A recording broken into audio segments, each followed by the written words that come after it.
La recherche de planètes semblables à la Terre a toujours été l'un des aspects centraux de l'exploration spatiale. Cependant, au cours de ce processus, les scientifiques ont souvent l'occasion d'entrevoir des mondes complètement étranges qui ne pourraient pas être plus différents de notre planète bleue. Aujourd'hui, nous aimerions examiner de plus près ces corps célestes uniques dans l'univers, qui nous laissent bouche bée en raison de leur composition naturelle. Préparez-vous à découvrir des planètes sombres, des corps célestes brûlants et des phénomènes météorologiques grotesques. Nous vous souhaitons beaucoup de plaisir avec ce sujet passionnant. Vous voulez nous rejoindre dans notre voyage à travers les découvertes révolutionnaires de l'espace? Alors pensez à vous abonner et cliquez sur la cloche pour rester à jour dès maintenant. En nous laissant un pouce bleu, vous nous montrez que nous continuons à vous intéresser au contenu de nos vidéos.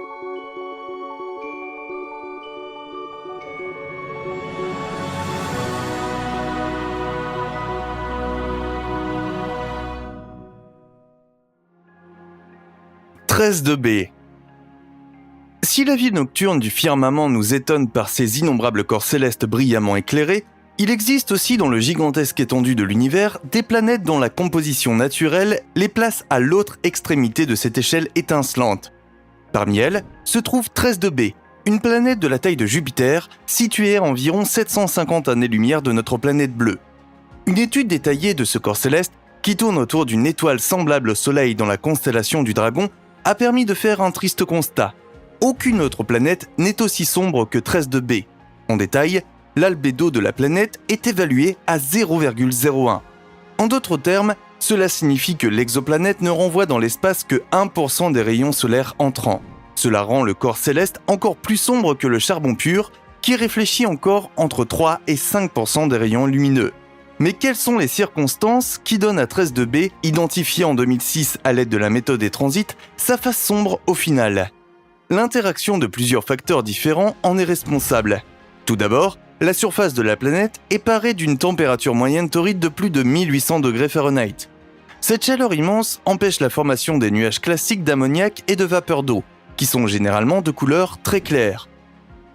À la place, nous trouvons du dioxyde de titane gazeux, du potassium et du sodium dans l'atmosphère de l'exoplanète. Cependant, l'existence de ces substances chimiques ne peut à elle seule expliquer l'obscurité généralisée de la planète. Les chercheurs admettent sans embrage qu'ils sont actuellement incapables d'élucider sans l'ombre d'un doute ce sombre mystère planétaire.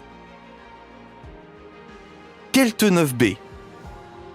La raison pour laquelle Kelte 9b est également appelée la planète de l'enfer nous apparaît clairement lorsque nous examinons de plus près la chaleur gigantesque qui règne sur cette fournaise planétaire. Avec une température de surface pouvant atteindre 7770 degrés Fahrenheit, le corps céleste, situé à environ 620 années-lumière du Soleil, est de loin la planète la plus chaude que nous ayons découverte jusqu'à présent.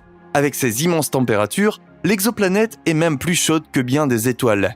En même temps, l'objet céleste n'est qu'à 3 millions de kilomètres de son étoile mère. Par conséquent, Kelte 9b n'a besoin que de 1,5 jours pour effectuer une orbite complète autour de son étoile scintillant. Cependant, la planète a une rotation liée, ce qui signifie qu'elle tourne autour d'un seul et même côté vers son étoile. En conséquence, le côté jour du corps céleste s'échauffe tellement que même les liaisons d'hydrogène s'y déchirent. Les gaz atmosphériques fortement ionisés de la planète sont définitivement érodés sous l'influence du rayonnement UV de l'étoile haute chaude. Selon les experts, ce processus, qui conduit à une perte d'atmosphère semblable à une queue, est susceptible de se poursuivre jusqu'à ce que l'exoplanète entière disparaisse un jour de la scène. WASP-12b. Les experts sont certains, WASP-12b est littéralement en voie de disparition. En effet, la géante gazeuse, qui a environ 1,4 fois la masse de Jupiter, est en orbite autour de son étoile dans un mouvement en spirale de plus en plus serré. Dans quelques millions d'années seulement, les forces de marée de l'étoile mère vont réduire l'exoplanète en fragments. Actuellement, le corps céleste, qui se trouve à environ 600 années-lumière de la Terre, a besoin d'environ 26 jours pour tourner complètement autour de son étoile. Les deux objets sont séparés par une distance de seulement 2,1 millions de miles. En raison de cette constellation spatiale, WASP-12b perd déjà de grandes quantités de sa réserve de gaz naturel. La faible distance entre l'étoile haute et la planète est également responsable des températures de surface gigantesques, qui sont quantifiées à près de 4000 degrés Fahrenheit. Tout comme de B, WASP-12b est l'un des objets les plus sombres que nous ayons trouvés dans l'univers jusqu'à présent. L'exoplanète semble même plus sombre que l'asphalte. Cependant, il n'est pas seulement intéressant de jeter un coup d'œil aux propriétés passionnantes de la surface du corps céleste. L'intérieur de la planète s'avère également fascinant, avec sa composition naturelle. De nombreux experts pensent qu'il est probable que le noyau de l'objet céleste soit constitué de diamants ou de graphite. HD 189733b. Il est bien connu que les précipitations terrestres se présentent sous les formes les plus diverses. Qu'il s'agisse de pluie, de grêle ou de neige, notre météo nous montre sa variété naturelle avec une certaine régularité. Lorsque nous râlons d'ennui devant les prévisions météorologiques et les régularités annoncées, nous devrions peut-être nous rappeler la fois suivante que notre planète et nous-mêmes aurions pu être bien plus mal en point. À cette fin, jetons un coup d'œil aux phénomènes météorologiques bizarres qui se produisent encore et encore sur l'exoplanète HD 189733b. Au lieu d'eau gelée ou liquide, des milliers de particules de verre tranchantes traversent l'atmosphère. Les particules correspondantes sont tourbillonnées par de violentes tempêtes qui atteignent des vitesses de vent de plus de 4300 miles par heure. Ce processus unique est rendu possible par les températures élevées qui règnent sur la planète géante de la constellation du Petit Renard. Comme le corps céleste tourne autour de son étoile haute à une distance très proche, le thermomètre grimpe facilement à plus de 2300 degrés Fahrenheit. À des températures aussi extrêmes, le silicate présent dans l'atmosphère commence à se transformer en particules de verre. Comme ces minuscules particules réfléchissent la lumière incidente, la planète se présente à l'observateur sous une couleur bleu profonde. Gliese 436b. Le fait que la surface de la planète Gliese 436b atteigne presque 1500 degrés Fahrenheit est tout à fait remarquable, mais ce n'est pas la raison principale pour laquelle ce corps céleste se trouve encore et encore au centre de l'intérêt scientifique. C'est plutôt la queue cosmique que l'exoplanète traîne derrière elle dans son voyage autour de son étoile mère qui attire tant l'attention. La distance entre Gliese 436b et son étoile centrale s'élève à plus de 3 millions de miles. Ainsi, il ne s'écoule qu'un peu plus de 2 jours et 15 heures avant que la planète, qui mesure 33 550 miles de diamètre, n'effectue une orbite complète. Le réchauffement de Gliese 436b qui en résulte fait qu'une partie de son atmosphère s'échappe dans l'espace. Là, les substances perdues forment à leur tour un nuage fascinant dont la forme rappelle celle d'une queue de comète surdimensionnée. En fait, cet appendice galactique est même 50 fois plus grand que l'étoile autour de laquelle Gliese 436b tourne. On suppose que la géante de glace perd jusqu'à 1000 tonnes d'hydrogène au cours de ce processus, en une seule seconde. Les experts espèrent réaliser d'importantes avancées sur l'émergence des superterres dans le cadre des recherches détaillées. En conséquence, la thèse consiste à dire que les représentants de cette classe de corps célestes commencent leur existence galactique en tant que géants de glace semblables à Neptune.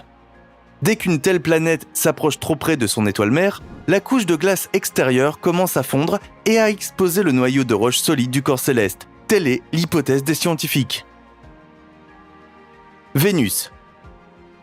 En conclusion de notre vidéo d'aujourd'hui, nous souhaitons rappeler une fois de plus qu'il n'est pas nécessaire de partir à la recherche de planètes extrêmement bizarres dans des galaxies étranges.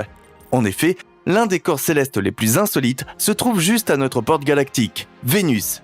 Étant donné que la deuxième planète la plus intérieure du système solaire présente des similitudes évidentes avec notre foyer terrestre en termes de masse et de taille, elle est souvent appelée la planète sœur de la Terre. En observant de plus près les phénomènes extraordinaires qui se produisent régulièrement sur Vénus, il apparaît clairement que les deux corps célestes sont très différents l'un de l'autre. Ainsi, nous savons aujourd'hui que la prétendue jumelle de la Terre représente l'un des endroits les plus hostiles de tout le système solaire. Ceci est avant tout dû à l'atmosphère de la planète, qui se compose principalement de dioxyde de carbone. Enfin, l'enveloppe protectrice naturelle du corps céleste est complétée par une petite quantité d'azote et des traces de divers composés de soufre. La surface de Vénus est enveloppée d'une couche dense de nuages d'une épaisseur d'environ 30 km. Contrairement à la Terre, cependant, ces nuages ne sont pas composés d'eau, mais principalement d'acide sulfurique corrosif. Cet acide est présent sous forme de petites gouttelettes qui pleuvent régulièrement sur les couches atmosphériques inférieures dans un cycle continu, puis se condensent, remontent et recommencent le processus. Ce spectacle n'est qu'un des nombreux phénomènes étranges qui se produisent sur Vénus. En raison de la superrotation du corps céleste, c'est-à-dire que la haute atmosphère le long de l'équateur tourne beaucoup plus vite que la planète elle-même, de violentes tempêtes se forment sur Vénus, qui atteignent des vitesses de 250 miles par heure. À vous maintenant, Laquelle des planètes présentées vous a le plus surpris par sa composition naturelle ? Nous sommes impatients de lire vos réflexions, suggestions et commentaires sur la vidéo d'aujourd'hui. Enfin, n'hésitez pas à jeter un coup d'œil aux autres vidéos passionnantes de notre chaîne que nous avons mises en lien pour vous dans les crédits. Merci de votre intérêt, prenez soin de vous et à la prochaine fois.